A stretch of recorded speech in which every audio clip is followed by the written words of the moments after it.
Hello students, welcome to my channel. हम chapter कर रहे हैं क्वाड्रिलेटरल्स। तो इसमें आपकी 8.1 का क्वेश्चन नंबर 4 हम यहाँ पे डिस्कस करने वाले हैं। ABCD is a rectangle. एक रेक्टेंगल आपको गिवन है in which diagonal AC bisects angle A।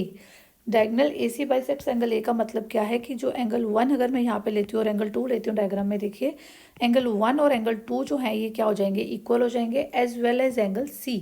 Angle C को भी वो बाइसेक्ट कर रहा है, तो यहाँ पे एंगल 3 और एंगल 4 जो है ये इक्वल हो जाएंगे। Show that ABCD is a square. ये एक स्क्वायर है, ये चीज़ हमने प्रूफ करनी है। Diagonal BD bisects angle B as well as angle D।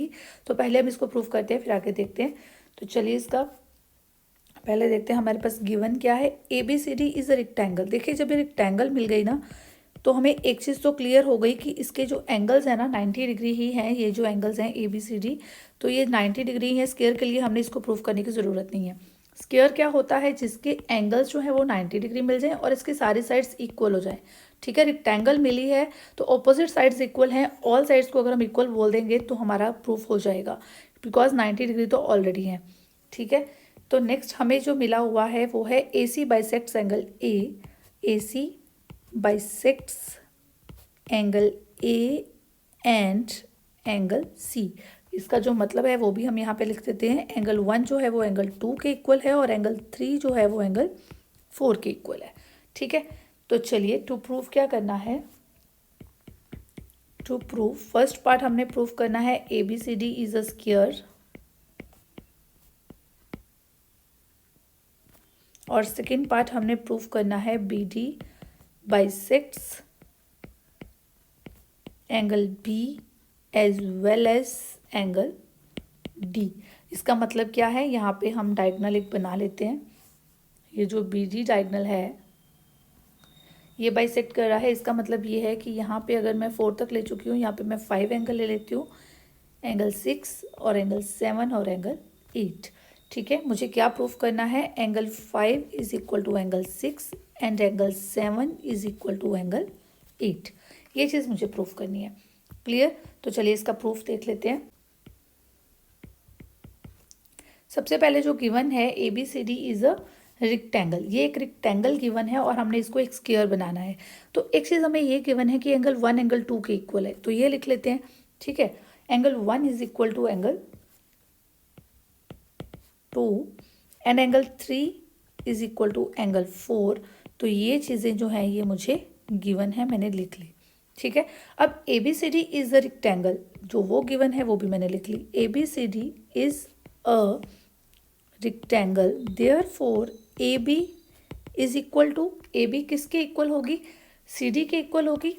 AB is equal to CD and AB is parallel to CD। AB is equal to CD and AB is parallel to CD। अगर AB CD के parallel है तो यहाँ से ये देखिए कि जो अगर AB जो है वो CD के पैरेलल है और ये AC इसका ट्रांसवर्सल है, तो एंगल 3 की बात करूँ ये 2 के इक्वल नहीं हो जाएगा। ऐसे ही नहीं होता, ये दो पैरेलल साइड्स होती हैं, यहाँ पे ट्रांसवर्सल होता है और ये एंगल्स इक्वल नहीं हो जाते। तो एंगल 3 जो है एंगल 2 के इक्वल नहीं हो जाएगा, ऑल्टरनेट एंगल। ऐसे ही एंगल 1 एंगल 4 के इक्वल नहीं हो जाएगा, ऑल्टरनेट एंगल्स हैं। ठीक है, तो हम क्या कहेंगे, angle 3 is equal to angle 2 and angle 1 is equal to angle 4। तो ये कौन से एंगल्स हैं, दीज आर ऑल्टरनेट एंगल्स। ठीक है, तो ये ऑल्टरनेट एंगल से एंगल 3 2 के इक्वल हो गया और 1 जो है वो किसके इक्वल हो गया, 4 के इक्वल हो गया। ठीक है, अब यहाँ पे देखिए 1 जो है ऑलरेडी किसके इक्वल था, 2 के इक्वल था। Angle 1 is equal to angle 2 is equal to, अब 2 किसके इक्वल आया है, यहाँ पे 3 के इक्वल आ गया, तो मैं इसको 3 के इक्वल लिख देती हूँ।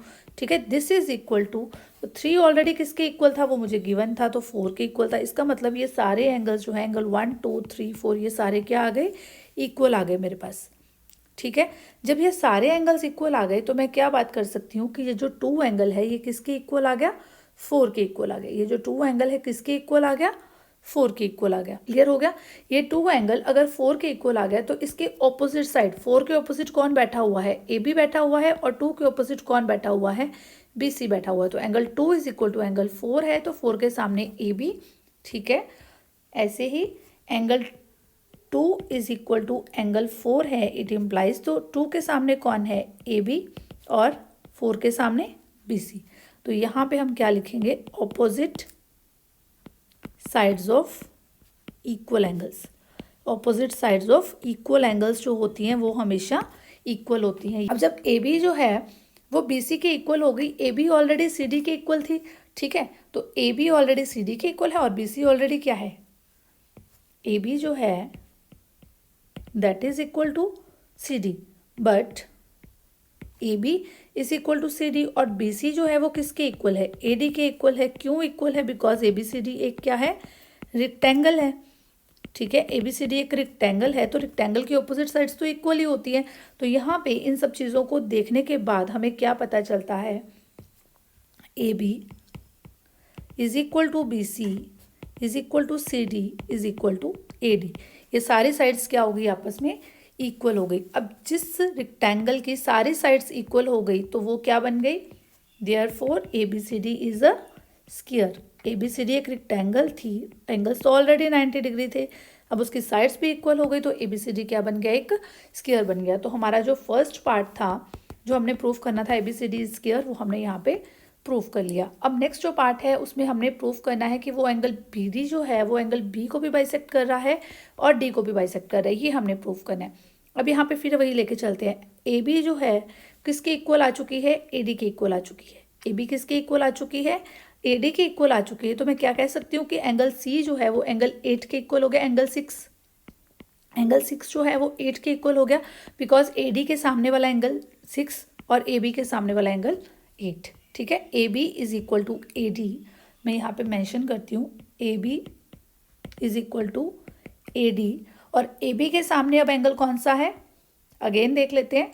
ए बी के सामने एंगल है, ए बी के सामने एंगल है 8 और ए डी के सामने एंगल है 6, तो it implies angle 8 is equal to angle 6। It implies angle 8 is equal to angle 6, ठीक है। इसको हम रख लेते हैं अभी अपने पास, एंगल 8 एंगल 6 के इक्वल है, इसको हम अभी अपने पास रख लेते हैं। अब देखिए एक और चीज़ है, एंगल 8 जो है वो हम 5 के इक्वल भी कह सकते हैं। क्यों कह सकते हैं, बिकॉज ये जो ए डी है ये भी तो बी सी के पैरेलल है और ये एक ट्रांसवर्सल जा रहा है, ये भी तो अल्टरनेट एंगल्स बना रहे हैं, ठीक है। A D is parallel to B C और एंगल 5 किसके इक्वल हो जाएगा, एंगल 8 के इक्वल हो जाएगा, ठीक है।